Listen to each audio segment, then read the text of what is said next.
and welcome to Live Parkinson's, Live an Exceptional Life. I'm your host, Chris Custenbotter, and I've been living an exceptional life with Parkinson's for the past 15 years. The mission of this podcast is to help as many people as possible living with Parkinson's to lead a great quality of life. Today, we're talking about how to build a simple daily routine that supports both brain health and mobility when you have Parkinson's. So if you want practical steps that you can actually follow, not just theory, then you're in the right place. Now imagine having a routine so consistent it becomes automatic. A set of short practices that keep you moving, thinking clearly, and helps you reduce the chance of falls. That's what we're going to be building today. Short, doable habits backed by science so you can feel more confident starting each day. As a disclaimer, please ensure that before you start anything new that you get approval from your healthcare professional to ensure it's appropriate for your specific health needs. All right, so let's talk about why routines and exercise can help you on your Parkinson's journey. Research shows that moderate to high-intensity exercise combined with regular strength and balance training helps improve motor symptoms, functional outcomes, and overall quality of life for people with Parkinson's. Now, you've probably heard me say it a million times. All right, maybe not a million, maybe just 100 times, that exercise is a key cornerstone in helping you stay active, mobile, and engaged on your Parkinson's journey. Now, it's definitely helped me on my 15-year Parkinson's journey. I'm still able to teach a Pedaling for Parkinson's class through the Davis Finney Foundation, and I teach a boxing class for people with Parkinson's. But to provide you with additional support so that you don't have to believe what I'm telling you with blind faith, there is an article published in the Journal of the American Physical Therapy Association from December of 2021 titled Physical Therapist Management of Parkinson's, a clinical practice guideline from the American Physical Therapy Association. The American Physical Therapy Association developed a clinical practice guidelines that are based on systematic reviews of published studies involving physical therapist management of individuals with Parkinson's. The article provides a summary of both recommendations which should be used. Now, they broke the recommendations down into a table with the following headings: type of intervention, quality of evidence, strength of recommendation, and the actual recommendation itself. So, let's take a look at what they include in their recommendations, starting off with aerobic exercise. They say the quality of evidence is high, and their recommendation is physical therapists should implement moderate to high-intensity aerobic activity to improve cardiovascular fitness, reduce motor disease severity, and improve functional outcomes. All right, next up, resistance training.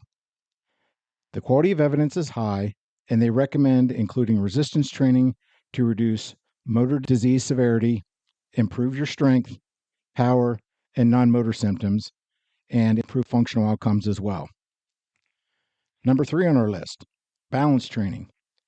The evidence for balance training is high, and physical therapists should implement balance training intervention to help reduce postural control impairments and improve balance and gait outcomes.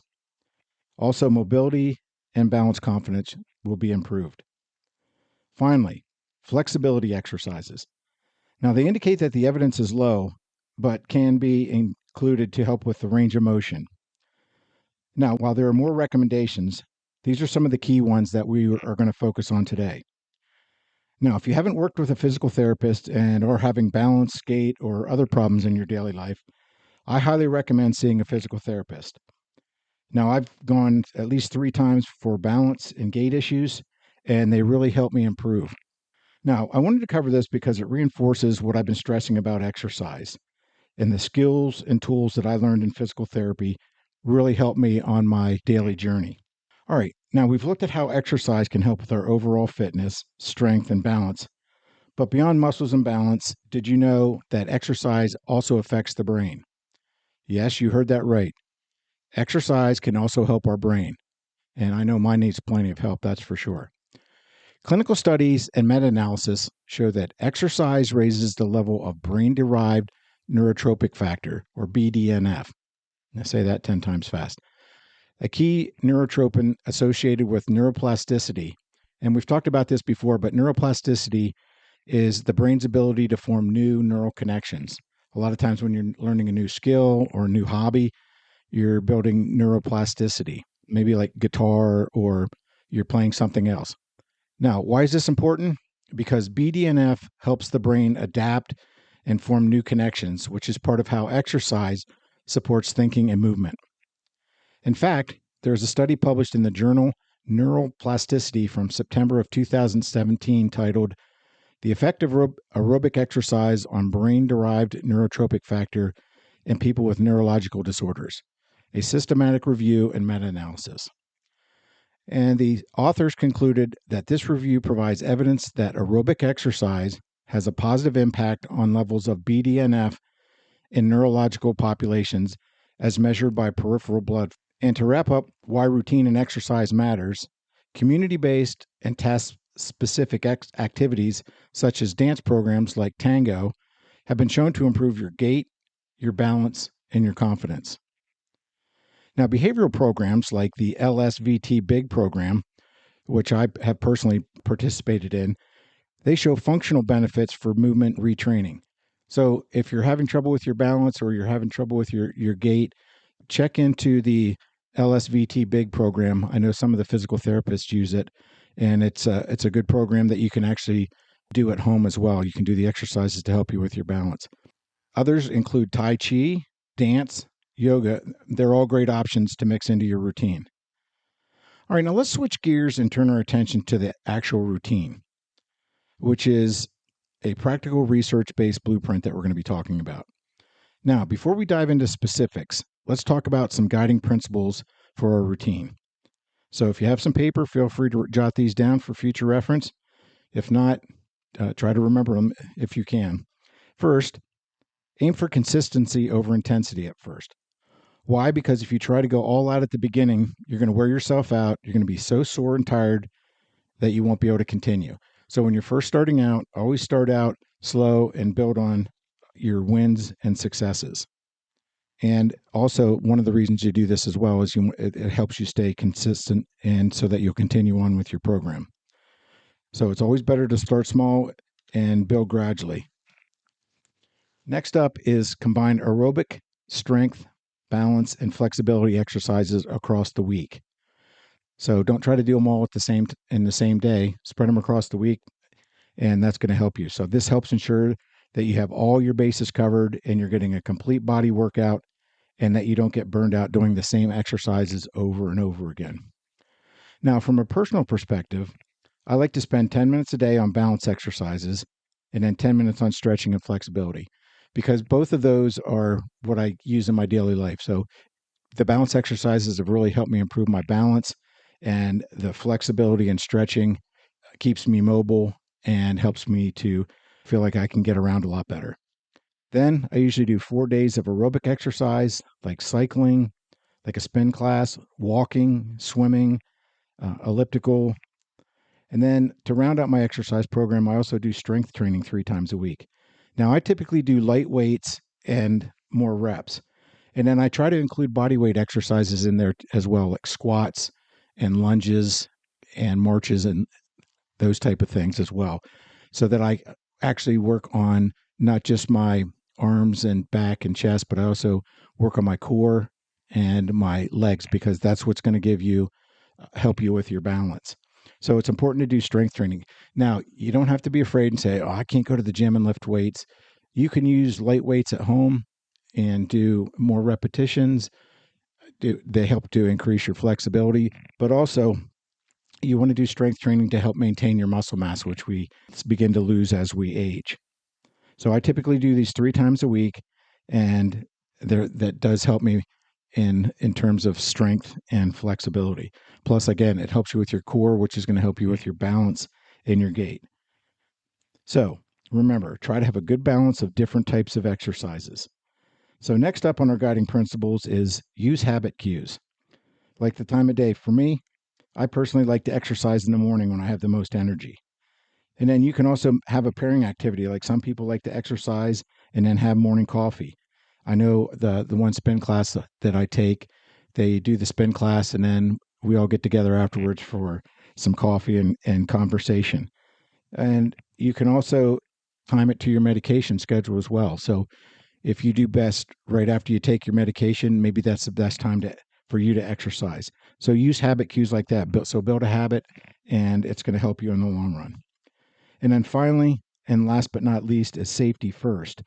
Now, this one's very important because you can't be consistent if you hurt yourself. So before you exercise, again, you want to get clearance from your doctor. And then once you're cleared from your doctor, you want to make sure that you clear any trip hazards. If you need to, use a chair for support or a wall or a spotter. And also, if you need it, consult a physical therapist or your doctor before you start anything new. But physical therapists can help you work through some of these exercises as well. All right, now we have all our guiding principles, and let's use those to help us develop a daily micro routine, 10 to 20 minutes that we can do every day. Now, what I'm about to share is an example, and it's for informational purposes only. Now, if you like it, review it with your doctor to make sure it's right for you. And let's get started. And we'll begin with a 5-minute warm-up, which we can do marching in place, shoulder rolls, neck mobility, where you can look left, center, right, and then lift up and down. So you want to make sure that you stretch your neck out as well. And then some nice ankle circles in both directions. This is going to help loosen up and get the blood flowing. Now, the next move is a mobility circuit, and you can try to do it twice if you can. So from a chair, you can do sit to stand. So try to do those 8 to 12 times, because this is going to provide strength and functional training. And again, you can use support if needed. Use the chair, use a wall, or use a spotter. Heel raises. Try to do 10 of these. This builds ankle strength and balance. So again, I would highly recommend that you start out using a wall or stable counter. And then marching with high knee lifts for 30 to 60 seconds. And this is good for cardio and gait cueing.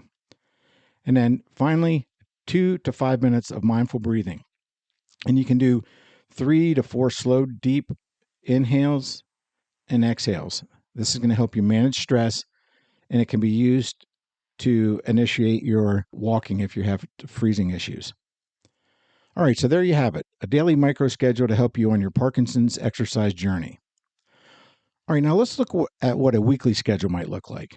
And let's start with aerobic exercise. You want to try to target 3 to 5 sessions per week, 20 to 40 minutes each, at a moderate or vigorous pace when you're cleared by your doctor. Start by gradually building both time and intensity. Now, some examples of aerobic exercise would include treadmill walking, cycling, brisk walking outside with a friend, or dance classes. Swimming is another great example. Aerobic training is linked to better motor and non-motor outcomes and is the focus of the physical therapy recommendations that we discussed earlier. All right, next up is strength and resistance. Try to do at least 2 sessions per week, ideally 30 to 45 minutes.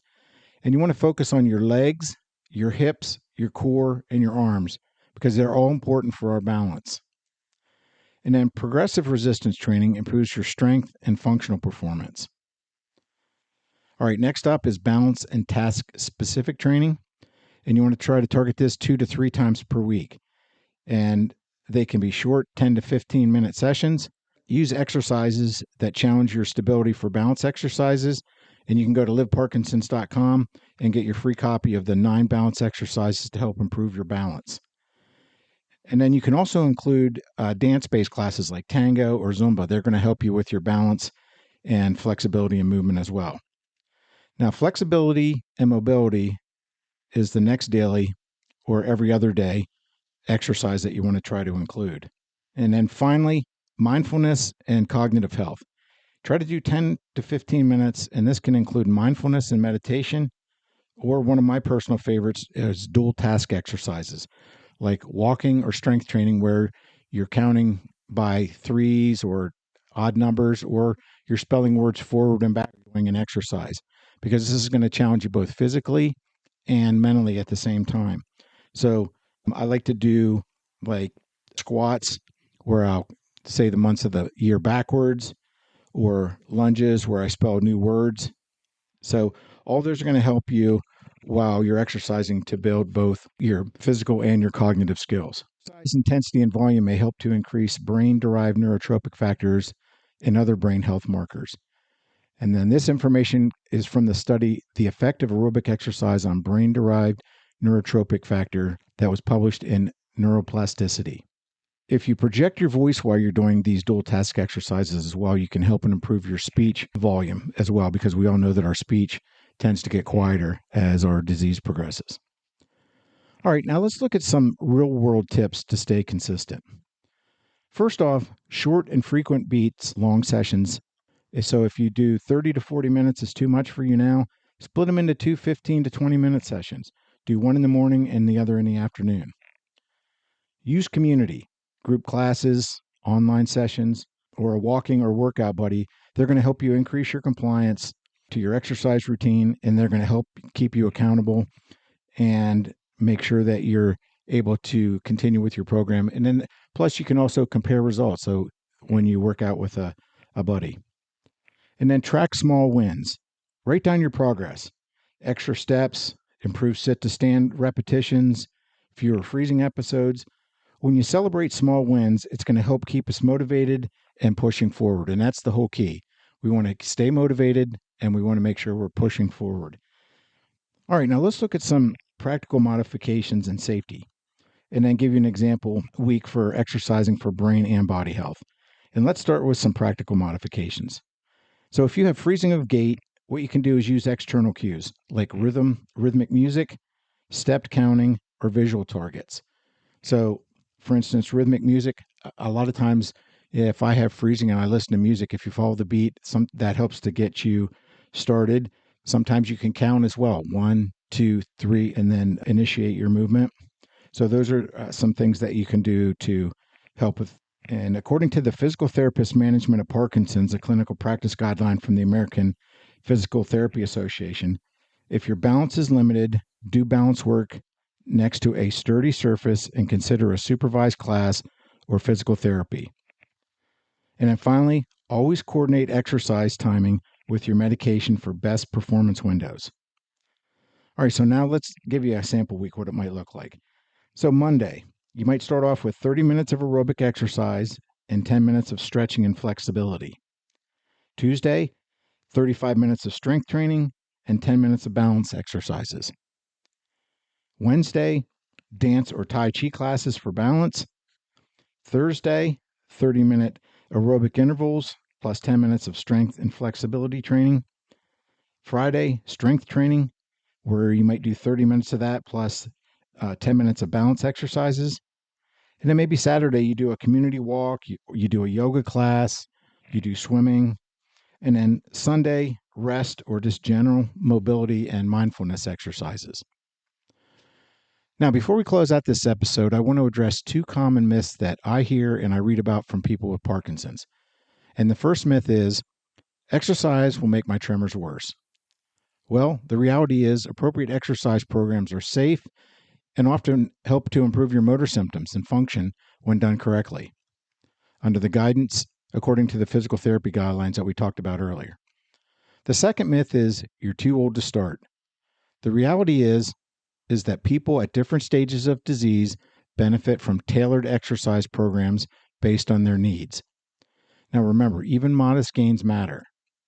And remember to always review this with your physician before you start any new exercise program. All right, as we close this out, if you take one thing from this episode, it's this: move daily. Even a short, structured mobility block combined with regular aerobic strength and balance work can make a meaningful difference in your mobility and your brain health. Now, to learn more about this, visit my website, liveparkinsons.com, and subscribe to the free monthly newsletter, which is packed with information to help you live a great quality of life with Parkinson's, and you can become part of the community. You can also get the 9 balance exercises to help you improve your balance, as well as other informational articles there as well. Now, if you want to support the show and my mission to help people live an exceptional life with Parkinson's, consider clicking on the Support the Show link in the podcast description, or visit my Ko-fi page at kofi.com/liveparkinsons. Your support helps keep these episodes free and helps me create more resources to help the Parkinson's community. Now, thank you so much for listening. If you found the episode helpful, please subscribe or follow the podcast and share with someone who can benefit. Until next time, stay healthy, stay strong, and live your best life with Parkinson's. Thanks again for listening, and see you all soon.